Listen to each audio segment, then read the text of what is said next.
Hello, everybody, and welcome back to another edition of Extreme Dieting.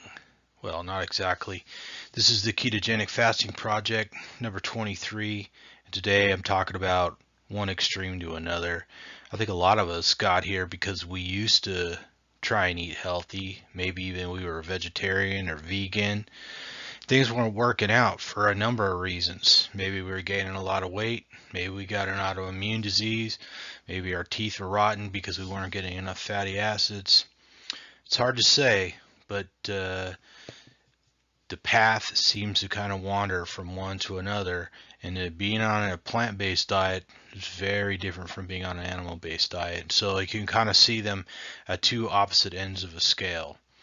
And like I mentioned before, there was good evidence for some plant-based diets that certainly seem to reverse heart disease or at least unclog the coronary arteries. There are some people who had success with reversing cancer states, going into remission. So most of those early studies were pretty small, but not insignificant and certainly worth looking into.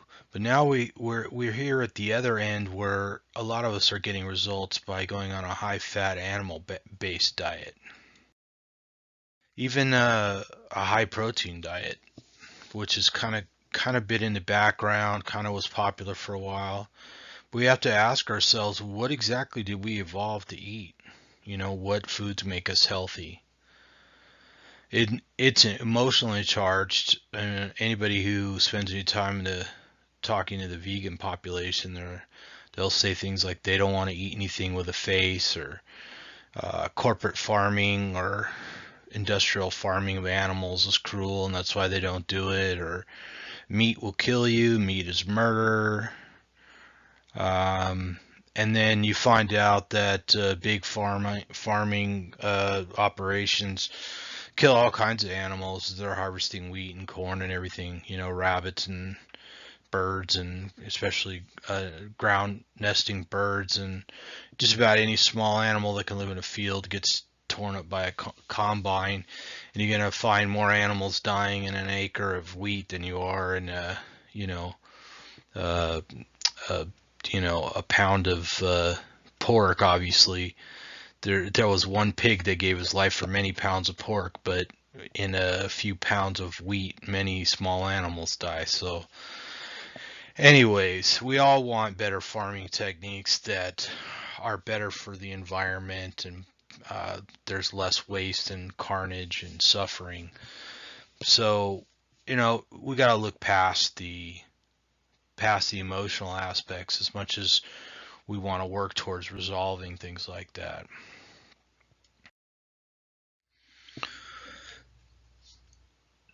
The low fat, high carbohydrate plant based diet versus the high fat or high protein animal based.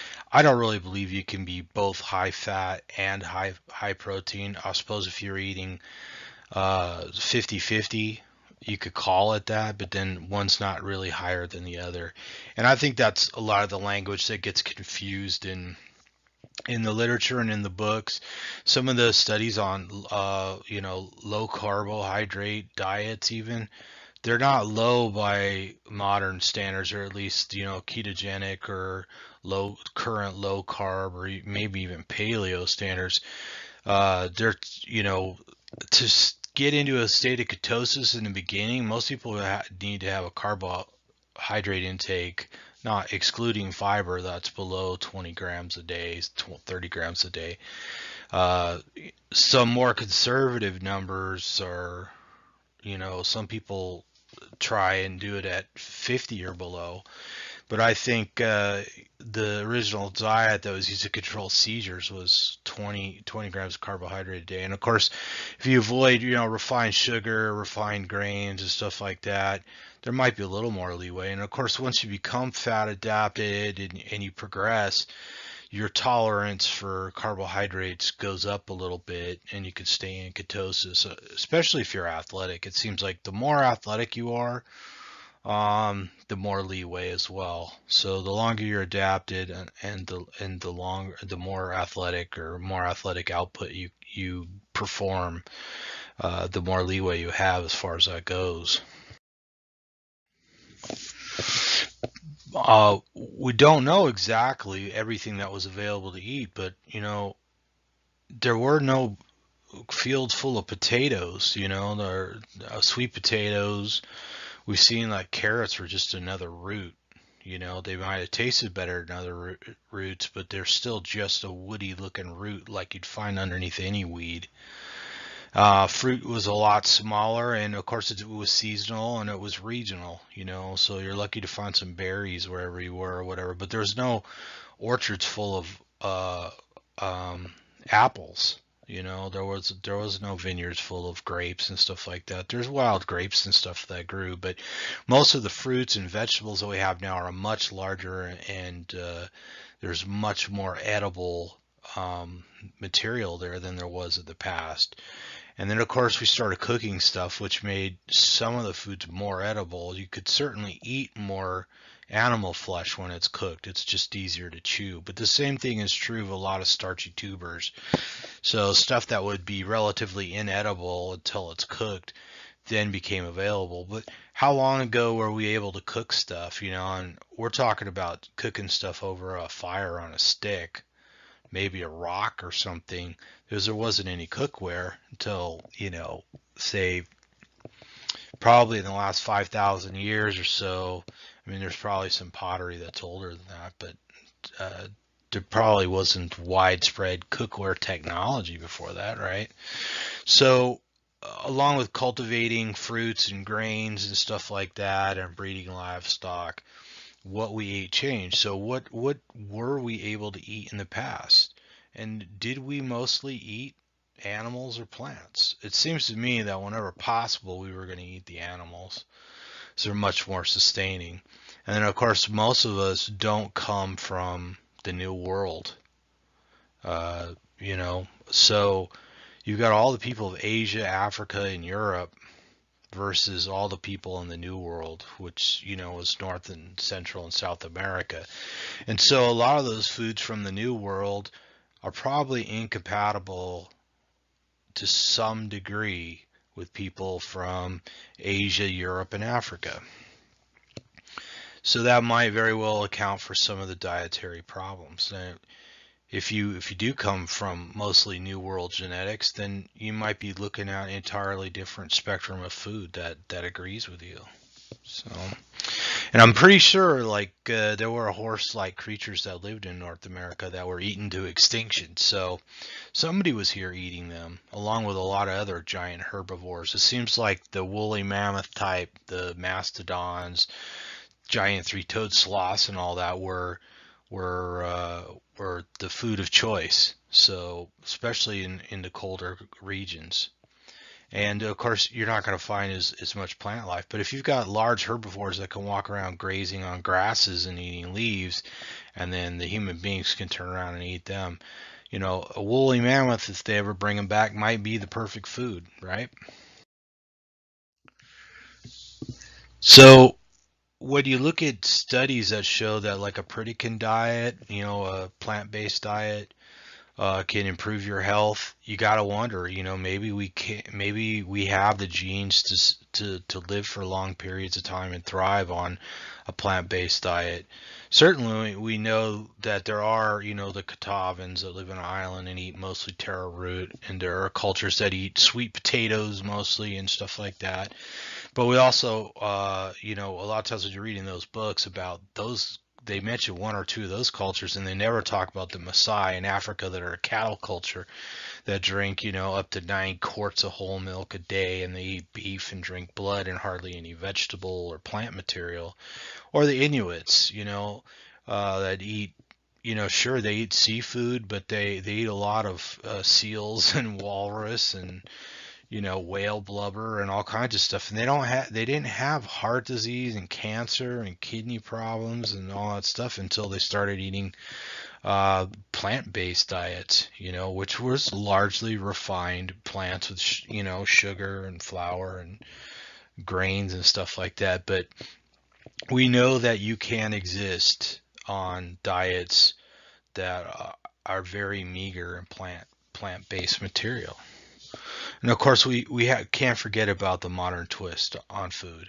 The not only have the foods changed, and not only have we learned to cook them, but they've been modified. Stuff's been modified to have more sugar and to be sweeter, to be more palatable, because that's what sells. Especially when we went through a period of time where they said to stop eating fat, or more particularly saturated fat. And this is one of the arguments that you hear made that, oh, we didn't actually stop eating as much fat. Well, we were told to stop eating saturated fat, and the saturated fat was replaced with trans fats, which are hydrogenated vegetable oils.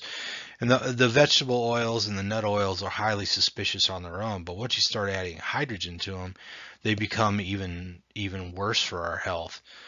So one could make an argument that human beings could live at either end of the spectrum as far as plant or animal, but you could also make an argument that modern foods or food preparation, storage, and preserving is really the problem. And maybe if we weren't exposed to that, maybe we could live at either end of the spectrum or some nice little blend in between. So I like to always remember as well that as much as we want to be well fed, maybe we should be fasted. Maybe we should spend time being well fed and then fasted. That's something you're going to hear pretty commonly from a guy like Dr. Fung, that, hey, go to the feast, but then don't forget to fast. And a lot of that comes from his experience with trying to treat sick patients who aren't very good at understanding their diet, or one type of food from another, or reading a package, or reading a study. So that's why I like everybody to try and stay with their head in the game and keep learning and keep chipping away, because this really is an information war. Um, there is an almost unending stream of data, and the data itself usually is good, but people's interpretation of it is often poor.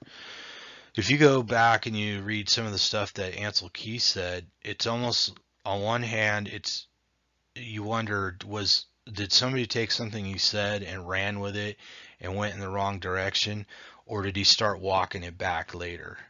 And the same thing, the book, The China Study, is not the actual study. It's a book of a person, maybe two persons, interpretation of the data, but their interpretation of the data seems to be very slanted, and new interpretations and new analyses of that data is still coming out. So it's something worth looking at. And in the fog of all of that, we have to remember that there's dogma. You can say it's big agriculture, or big beef, or big pork, or whatever. You could say the pharmaceutical industry. You could say it's the PETA vegan movement, whatever. So you gotta, as much as you've gotta swim through the rhetoric and the dogma, you gotta swim through the emotions too, and get to the other side where you can find the truth. So I believe that, it's entirely possible that there is some plant-based diet we could live on. But I know personally my health drastically improved when I went keto, and it seems to be getting even better now that I've gone carnivore. So I'm exploring that. I can't recommend that to anybody else because I don't know anybody else's situation. I'm no expert on anything except my own experience at the moment. But I can tell people that there's lots of good data out there. There's lots of information. There's lots of ways to consume it. So I want to thank everybody for listening, and I ask you to please subscribe to my YouTube channel and to stay inspired and stay curious. I think curious is actually the most potent form of intelligence. As you look, that's how things get found out. That's where people find real knowledge, is in the curiosity to go looking for it. And I sincerely hope this helps somebody out there. Good luck, everybody. Feel better.